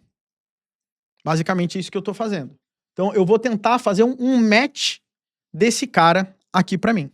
Eu vou pegar a order que eu tenho, que está chegando, né, que eu estou recebendo, e eu vou pegar a fila onde eu tenho todas as orders que existem, baseados no tipo, né, ou seja, na ação que eu quero trabalhar, e eu vou botar isso tanto para quem está comprando ou para quem está vendendo. Então, se for para a gente comprar e vender, vai ser dessa forma. E o else aqui vai ser exatamente a mesma coisa, mas vai mudar a ordem. Aqui é para quem quer comprar. Então, eu vou colocar quanto que o cara quer vender para quem vai comprar. E aqui, obviamente, é para quem vai vender. Então, eu vou colocar o comprador e aqui as opções de ofertas que eu tenho para eu fazer essa compra. Então, é basicamente isso que está acontecendo aqui. Feito isso, galera, basicamente é assim que a gente faz o nosso trade. Agora, a grande questão aqui é como a gente vai fazer um match, né? Porque a gente tem filas e a gente tem que sair fazendo o match dessas orders que acabam acontecendo aqui pra gente. Então, primeira coisa, eu vou criar agora esse nosso método aqui de try match. Então, vou colocar aqui, ó, func b do nosso book. E ele colocou aqui try match. Deixa eu escolher a assinatura, eu vou chamar de new order, onde ele vai ter a order que ele vai receber. Ele vai ter available orders, que são as ordens disponíveis, né? Que a gente vai ter, ou seja, a fila das ordens que estão disponíveis para a gente fazer o match, tá? Então eu vou colocar assim. E eu tenho também o pending orders, que é a fila, basicamente, das ações que eu tenho para eu trabalhar. Ou seja, as pending orders, basicamente, é uma fila onde eu tenho as orders que não deram match completamente ainda e estão guardadas. Basicamente é isso que está acontecendo. Beleza? Então eu tenho as ordens que eu tenho disponíveis para eu fazer um match e eu tenho as minhas orders pendentes ainda que elas não completaram completamente. Elas não completaram completamente. Ficou bonito, né, galera? Agora que a gente faz isso, o que eu vou fazer? Primeira coisa que eu quero fazer é pegar a próxima order que eu tenho disponível. Beleza? Então eu tenho... Qual é a próxima order disponível que eu tenho nesse momento na minha fila? Como que eu faço isso? Eu dou um potential... Vamos chamar de potential? Potential match. Ótimo. 2 pontos igual. Get next order. Lembra que a gente criou aqui, ó? A nossa fila, a gente agora tá pegando o primeiro da fila, removendo da fila e pegando ela aqui. Agora ela não cai, ela saiu daquela fila, a gente tá trabalhando com ela nesse momento agora aqui. E aqui eu vou verificar o seguinte. Se eu não tenho nenhuma potential order, certo? Deixa eu colocar aqui. Espera um pouquinho. Se eu não tenho nenhuma potential order, nesse momento, se o meu potential match aqui nesse momento, ele, como que eu posso dizer, tiver em branco no final das contas, o que que significa? Que acabou o jogo aqui para mim, tá? É basicamente isso que eu tô querendo colocar. Então, if potential match for igual a nil, eu tô acabando com o play aqui para mim. Basicamente isso que eu tô fazendo. Agora que eu tenho isso aqui feito, eu vou pro meu próximo passo aqui, que vai ser o seguinte, ele tá falando break not in for switch, não tem problema, depois a gente vai ajudar aqui, porque isso aqui tem que ser um loop infinito. Concordam comigo? Tem que ser um loop infinito, senão não dava para dar break mesmo, tá? Isso aqui vai ficar rodando para sempre, tanto na buy quanto no compra, né? No buy e no sell. Isso aqui vai ficar rodando para sempre, sempre esperando chegar novas ordens de compra aqui para mim. Então, agora, o que eu tenho que fazer é, toda vez que alguém vai fazer uma compra ou uma venda, ele coloca o preço que ele quer vender e o preço que ele quer comprar. E a gente tem que ver, naquele momento, se os preços batem na hora que a gente quer fazer o match.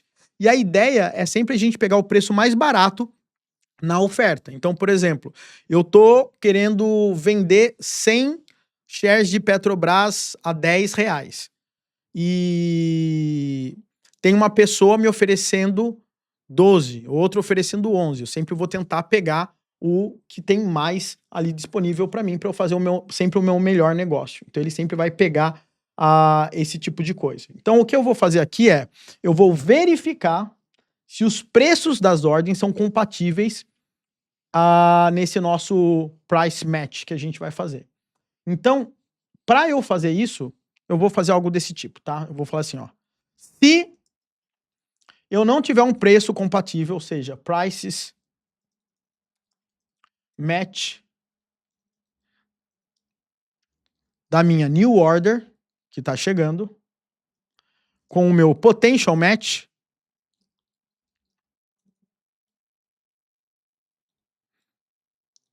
o que que vai acontecer aqui nesse momento? Deixa eu... O que que vai acontecer aqui nesse momento, tá? Isso aqui é um método que a gente vai ter que criar, né?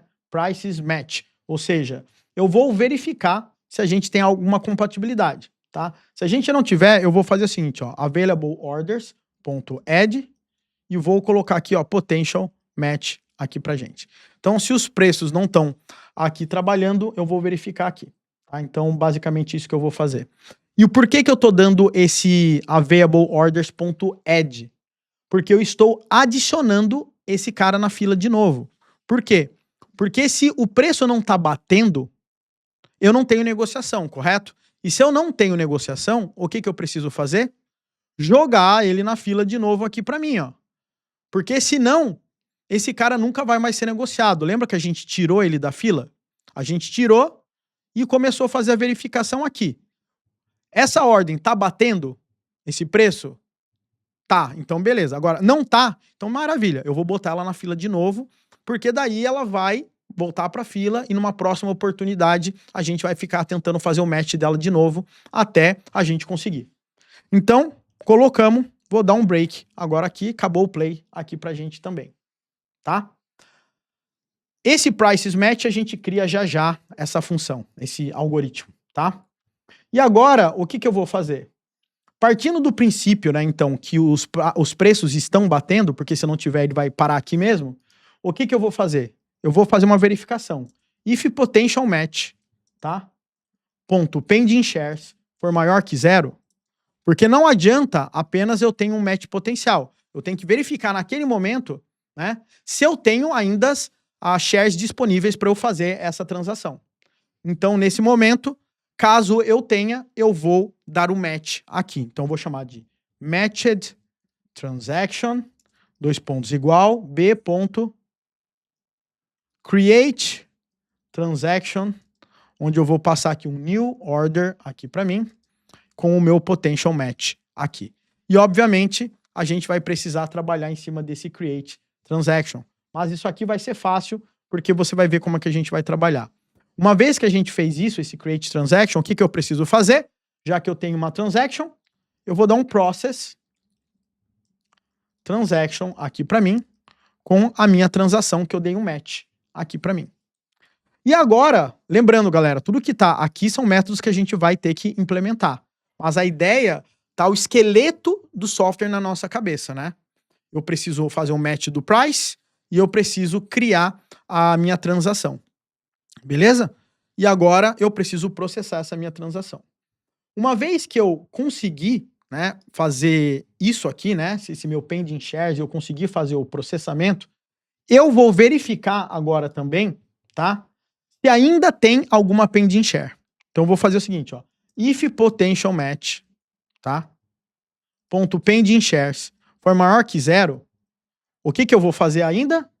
Eu vou colocar available orders.add potential match aqui para mim. Por que eu tô dizendo isso?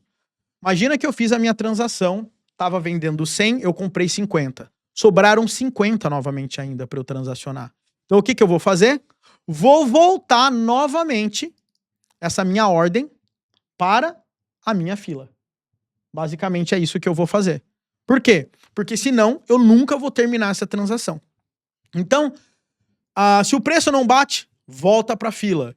Se comprou a ordem, mas não comprou toda, né? Se não utilizou todas as shares, ou seja, todas as pending shares, eu transaciono o que eu preciso, mas eu volto ela na fila novamente, porque se eu não voltar na fila, vai ficar sobrando shares e essa transação ela nunca vai terminar, tá?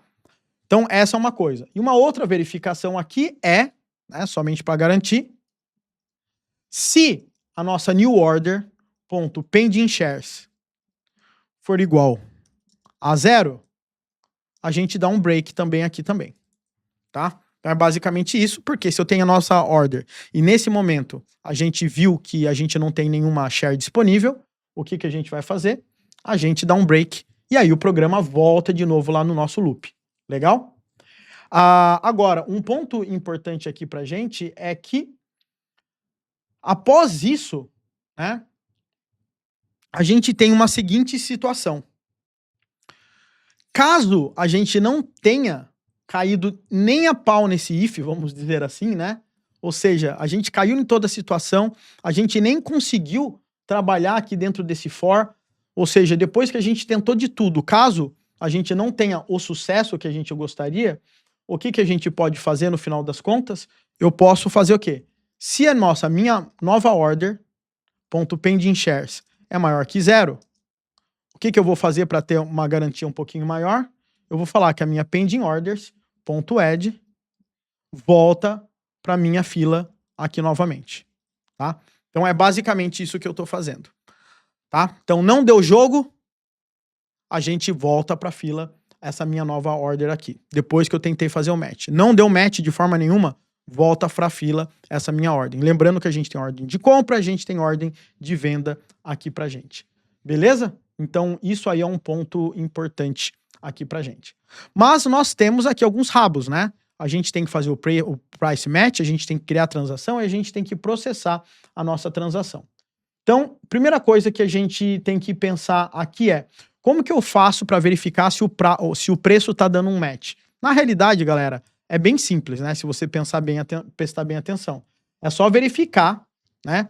Se eu estiver comprando, se o preço for menor ou igual a ele, na realidade, vai dar bom, certo? E se eu estiver vendendo, é o oposto. Basicamente é um true ou false, no final das contas, para ver se o preço dá um match ou não. Então, basicamente, eu vou fazer o seguinte, ó. Eu vou colocar aqui book, eu vou chamar de prices match, onde eu vou colocar a minha order e o meu match order, ou seja, eu tenho a minha order e eu tenho, ou seja, uma ordem que pode ser de compra e eu tenho a order que pode ser de venda, ou venda ou compra, tanto faz, tá? Mas eu tenho uma ordem principal e a outra ordem que eu tô querendo dar um match dela, tá? Então, ambas aqui são orders aqui pra gente. E aqui eu tenho um boolean. No final das contas, o que eu tô querendo dizer aqui é o seguinte: se a minha order ponto order type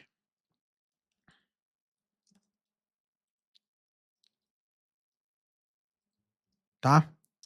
For igual a buy, o que eu tô querendo fazer? A minha verificação vai ser a seguinte: eu vou retornar true ou false, basicamente se o meu order, se o match order ponto price for menor ou igual ao meu order ponto price. O que eu tô querendo dizer é o seguinte, né?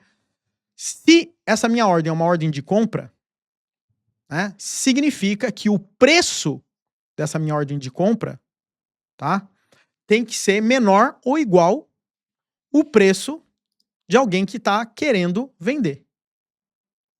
E o oposto é a mesma coisa aqui, né?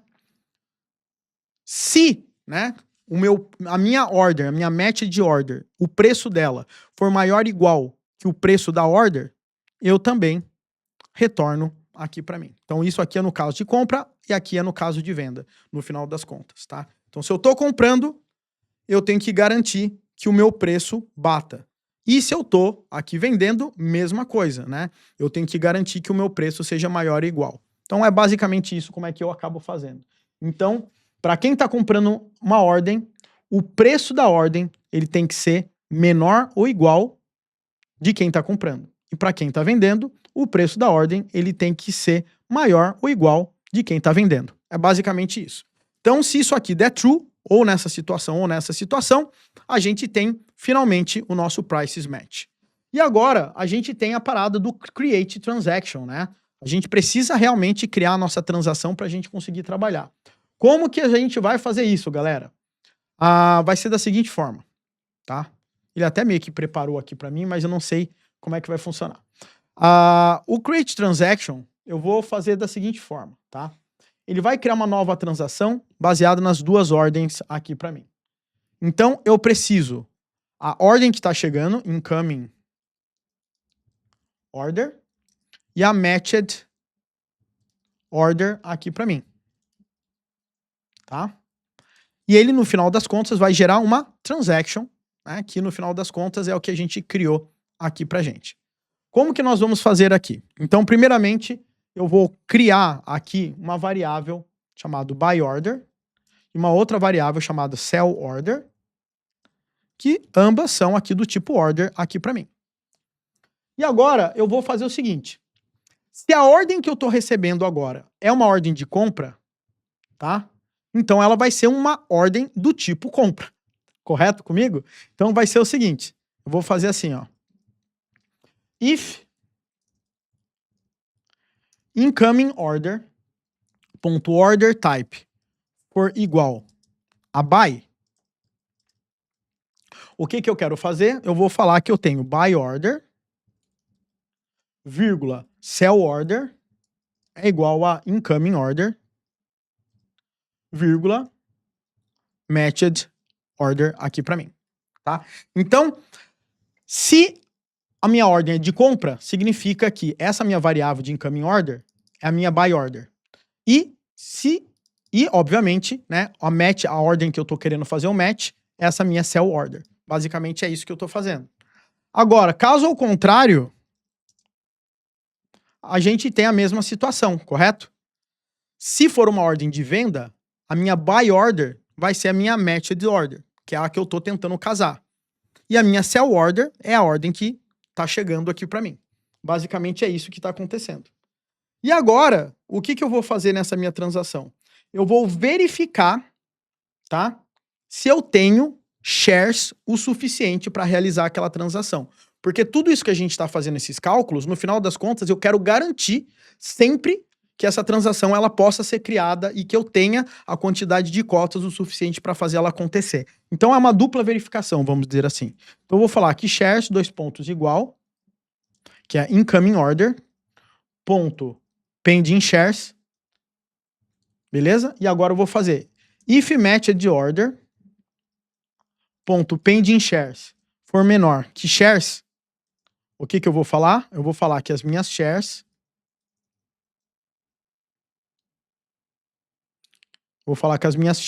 opa, ele já tentou fazer o negócio aqui para mim. Eu vou falar que as minhas shares, no final das contas, é igual a minha pending shares. Beleza? Se for o total, beleza. Se não for o total, o que vai acontecer? Vai manter as shares que foram possíveis fazer a nossa compra. O que a gente tem que garantir, né? Que a quantidade de shares que eu tenha, né?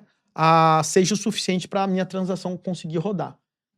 Basicamente é isso, tá? Então, a gente garante que um mínimo de ordens pendentes tem que estar disponíveis para tanto a minha ordem de compra e para a minha ordem de venda. O que eu estou dizendo nesse caso aqui o Wesley está querendo vender uma ação a 100, quer vender 10 cotas. O Luiz quer comprar 5. O Wesley tem 10 cotas para vender? O Luiz tem 5 cotas para comprar? É basicamente isso que eu estou fazendo aqui nesse momento. Eu quero garantir que todo mundo tenha o que está prometendo que tem naquele momento. É basicamente isso. E agora eu vou retornar uma nova transação. Tá? Então vamos lá. Return. New transaction. Onde eu tenho o meu sell order. Eu tenho o meu buy order. Eu tenho as shares, a quantidade de shares. E eu tenho o preço, né? Matched order.price aqui para mim. Beleza? E agora a gente tem que ter alguma outra paradinha aqui que vai nos ajudar bastante. Que vai ser o seguinte. Lembra que a gente precisa ter o nosso process transaction? Porque aqui eu criei a transação. Fiz as verificações para ver se essa transação poderia ter sido criada. Agora, uma vez que essa transação ela foi criada, eu tenho que processá-la. Como que eu vou processar? Eu vou fazer o seguinte. A func b, deixa ele preencher aqui para mim. Process transaction aqui para mim. Como que eu vou processar essa minha transação? Primeira coisa que eu tenho que fazer lembra que eu falei para vocês do wait groups? Cada vez que inicia o processamento de uma transação, eu tenho que falar que ela está pronta quando termina. Então o Go, ele tem uma parada chamada de defer. O defer significa o seguinte: depois que toda essa função rodar, executa essa função aqui, esse statement.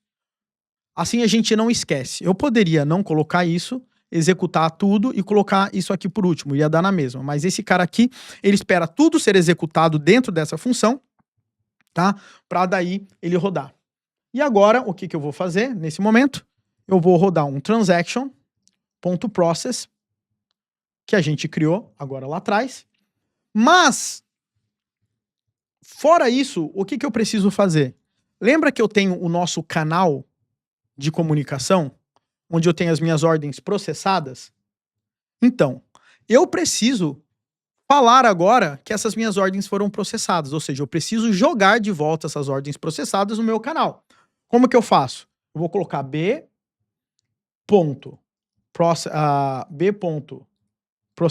orders, recebendo a minha transaction buying order.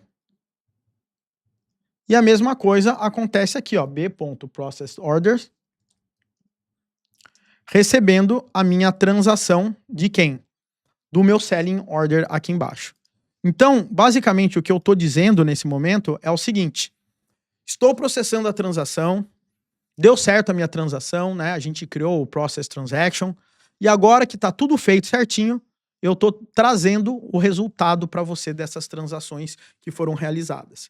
Uma vez que a gente tem isso, a gente pode ler esse canal em algum outro lugar do nosso programa pegar essa informação e mandar para o Apache Kafka, para o programa do Luiz, saber que aconteceu, né?